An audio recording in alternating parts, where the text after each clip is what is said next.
Hello మావా, welcome to our YouTube channel movie sites. ఈరోజు మనం డిస్కస్ చేసే మూవీ నేమ్ వచ్చేసి విడుదల పార్ట్ 1. ఈ మూవీ పార్ట్ 2 మనకు ఈ మంత్ 20న రిలీజ్ అవుతుంది, అంటే మోస్ట్లీ రేపు రిలీజ్ అవుతుంది. సో అందుకే అసలు పార్ట్ 1లో ఏం జరిగింది, అసలు ఆ స్టోరీ ఏంటి అనేది మీతో చెప్పడానికి ఈ వీడియో చేస్తున్నా. ఈ మూవీ మనకు మెయిన్గా నెక్సలైట్స్ అండ్ పోలీసుల చుట్టూ తిరుగుతూ ఉంటుంది. And this movie was directed by Vetrimaaran garu. సినిమాలో వెట్రిమారన్ గారి మార్క్ ఉంటుంది. Vetrimaaran garu was well known for dark movies and reality based movies. అంటే ఒక సినిమాని ఒరిజినల్గా చూపించాలి అని అంటే వెట్రిమారన్ గారి వలన అవుతుంది నా ఒపీనియన్ వరకు. ఎందుకు చెప్తున్నా అంటే, ఒక ఇంటర్వ్యూలో ఎన్టీఆర్ గారిని మీరు స్ట్రైట్ తమిళ ఫిలిం ఎప్పుడు తీస్తారు అని అడిగితే, I'm gonna ask my favourite director Vetrimaaran garu అని చెప్పి, please direct with me Tamil film అని చెప్పారు. అంటే అంత క్రేజ్ ఉంది తమిళ్లో తనకి. తన మూవీస్ మీరు ఒకవేళ చూడకపోతే చూడండి, ప్రతి మూవీ చాలా బాగుంటుంది.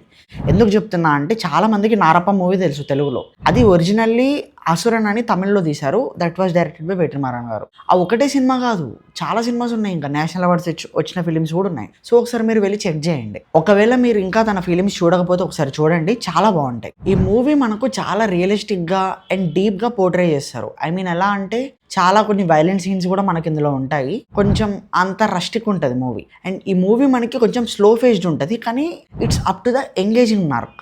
అంటే మనకి మూవీ చాలా ఎంగేజింగ్ ఉంటుంది, కాకపోతే కొంచెం స్లో ఉంటుంది అంతే. ఈ మూవీ మెయిన్ కాన్ఫ్లిక్ట్ వచ్చేసి, ఒక ప్రైవేట్ కంపెనీ వాళ్ళు వాళ్ళ ఇండస్ట్రీని ఒక ఊర్లో పెట్టాలి అని అనుకుంటారు. సో దానివల్ల చాలా ప్రాబ్లమ్స్ వస్తాయి, కాబట్టి దాన్ని నెక్సలైట్స్ అడ్డుకుంటూ ఉంటారు. సో ఇది కానీ ఆ ప్రైవేట్ కంపెనీకి గవర్నమెంట్ సపోర్ట్ ఉంటుంది ఇల్లీగల్గా. సో ఆ కంపెనీని ఎలా నెక్సలైట్స్ అడ్డుకుంటున్నారు అనేది మనకి ఈ movie plot, main sub plot లాగా. ఈ మూవీలో మనకి మెయిన్గా 3 క్యారెక్టర్స్ ఉంటాయి. ఫస్ట్ ఈజ్ యాక్టర్ సూరి గారు. సూరి గారిని మనం చాలా తమిళ సినిమాల్లో కమెడియన్ రోల్స్లో చూసాము. అంటే he is well known for comedy. మనము తమిళ సినిమాస్ కొన్ని ఒకసారి రూటెడ్గా చూసుకుంటే చాలా ఉంటాయి. అండ్ ఈ మూవీలో తను ఫస్ట్ టైంగా as a hero and main హీరోగా దిగిండు. సో ఈ మూవీలో సూర్య గారు రోల్ ఏంటి అంటే, ఒక న్యూలీ రిక్రూటెడ్ కానిస్టేబుల్. తను నెక్సలైట్స్కి లంచ్ ఇలాంటివి ఇస్తూ ఉంటాడు కొంచెం తెలియకుండా. అండ్ గవర్నమెంట్ సైడ్ నుంచి సూర్య గారికి ఏ సపోర్ట్ ఉండదు. ఈ మూవీలో సూర్య గారికి చాలా మంచి క్యారెక్టర్ పడింది అని చెప్తా, ఎందుకంటే జెమ్ ఆఫ్ ఎ క్యారెక్టర్. ఆ ఇన్నోసెన్స్కైనా తన యాక్టింగ్ అయినా కూడా చాలా బాగా చేశాడు ఈ మూవీలో. Second is main antagonist Vijay Sethupathi గారు. ఈ మూవీలో తను నెక్సల్స్కి లీడర్ లాగా యాక్ట్ చేశారు. పార్ట్ 1లో స్క్రీన్ టైం తక్కువ ఉన్నా కూడా సెకండ్ పార్ట్లో మొత్తం విజయ్ సేతుపతి గారి చుట్టే తిరుగుతూ ఉంటుంది స్టోరీ అంతా. And the third one is heroine Bhavanishri. She is cute village girl and well acted. Hero సూరికి పేరుగా తను చేసింది. వాళ్ళిద్దరి మధ్యలో కెమిస్ట్రీ చాలా బాగా వర్కౌట్ అయింది. And she is the relative of మన విజయ్ సేతుపతి గారు, హూ ఈజ్ ఇన్ ఎక్సైల్. ఈ పార్ట్ 1 మూవీలో మనకు హీరోయిన్ సైడ్ లవ్ స్టోరీ మాత్రమే చూపిస్తారు. అండ్ విజయ్ సేతుపతి గారిని కంప్లీట్గా ఒక నెగిటివ్ రోల్లో మాత్రమే మనం చూడొచ్చు. అయితే ఈ మూవీలో విలన్ని పట్టుకోవడానికి హీరోయిన్ వాళ్ళ ఉన్న ఊర్లో అందరినీ పిలిచి చాలా ఘోరంగా టార్చర్ చేస్తారు. ఎలా అంటే, ఆ సీన్స్ థియేటర్లో చూస్తున్నప్పుడైతే ఆ సీన్స్ బ్లర్ అయినాయి, అంత రా ఉంటుంది ఆ మూవీ. ఐ మీన్ ఆ సీన్ పర్టికులర్గా పోలీస్ స్టేషన్ సీన్ అనేది అంత రా అండ్ రస్టిక్గా తీశారు. అయితే మన హీరో ఈ కష్టాలన్నీ చూసి, హీరోయిన్ పడే కష్టాలన్నీ చూసి, ఎవ్వరి సపోర్ట్ లేకుండా విలన్ని పట్టుకుందామని చెప్పేసి వెళ్ళి సక్సీడ్ అవుతాడు.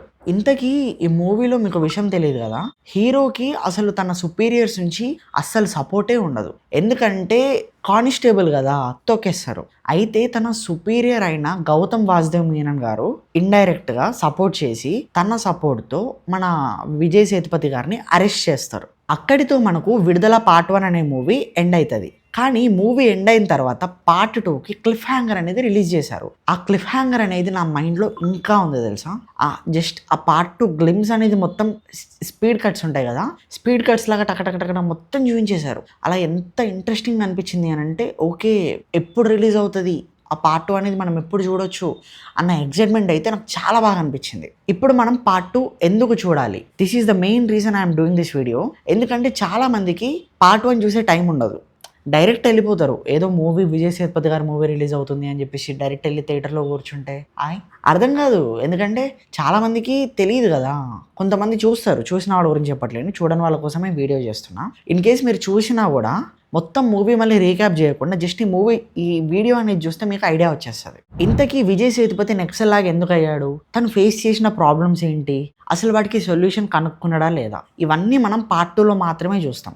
ఈ మూవీ అంటే ఈ సెకండ్ పార్ట్లో మనకి విజయ్ సేతుపతి అండ్ మంజు వారియర్ వాళ్ళ లవ్ స్టోరీ కూడా చాలా బాగా చూపించారు. ట్రైలర్లో, టీజర్లో ఆ డైలాగ్స్ కూడా చాలా బాగున్నాయి. అండ్ మెయిన్గా మన ఇళయరాజా గారి మ్యూజిక్, పావురమ్మ సాంగ్, మన ఫస్ట్ పార్ట్లో వచ్చేసి విరిసెనులే అనే సాంగ్ ఉంది, సెకండ్ పార్ట్లో వచ్చేసి పావురమ్మ అనే సాంగ్ ఉంది. 2 songs are both blockbusters అయితే చాలా బాగున్నాయి. మీరు ఇంకా వినకపోతే వినండి.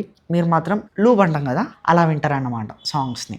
నేనైతే ఈ మూవీ కోసం చాలా వెయిట్ చేస్తున్నా, ఎందుకంటే ఐ లవ్ రా అండ్ రస్టిక్ మూవీస్. ఎందుకంటే సంపేసుకోవాలి, కొట్టుకోవాలి, అబ్బా, కానీ అదే టైంలో పాపం అనిపిస్తుంది. కానీ బాగుంటాయి. కానీ చెప్పాలంటే అరే ఈడేంట్రా ఇంత సైకోలా ఉండడం కాదు, కొన్ని మూవీస్ బాగుంటాయి. ఎంత వైలెన్స్గా ఎట్లా తీసినా కూడా కొన్ని చూడడానికి చాలా బాగుంటాయి మూవీస్. అందులో నాకు పర్సనల్లీ వెట్రిమారన్ గారి మూవీస్ అంటే చాలా ఇష్టం. మీకు వీడియో నచ్చితే లైక్, షేర్, సబ్స్క్రైబ్ చేయండి. అలానే మీ ఒపీనియన్ ఏంటి అనేది కింద కామెంట్స్లో చెప్పండి. Thank you and will see another video. Bye.